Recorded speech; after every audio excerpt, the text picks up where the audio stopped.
So the first one is when you, like they're pushing on you with their arms. Right there, push. Right? So I can't get to his head. So we use our legs to clear his head. Right? Now we're going to use our legs against his legs. Right?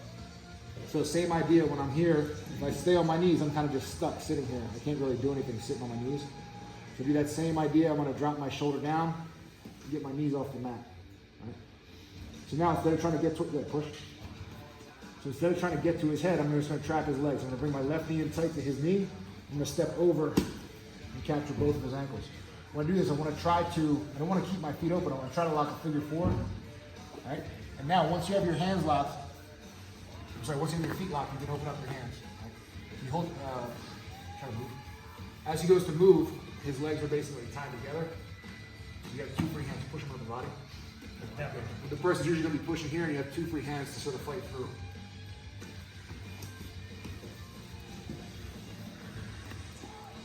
And what happens a lot, for him to move, he'll push the arms. He pushes with his arms, he probably won't go anywhere. If he starts to push with his legs, as he starts to extend, right? I bring my knee in, I take a big step over, and I try to use my heels to lift his heels up. Lock a figure four if you can. Put a lockdown on his leg with your ankle. Right? And once you're here, you start to push. As he goes to push, I have two free hands. It'd be hard for him to like slide his legs through now because they're so tied up. So keep pushing. All right, first one, push with your upper body, and you just swim your hands through. And tie up to the mountain. And here, a lot of times, you'll have your own trap. And you can work for the submission. So again, this won't work if you're sitting on your knees. So when you get here, all your weight on your shoulder, like you're driving off your feet into your partner.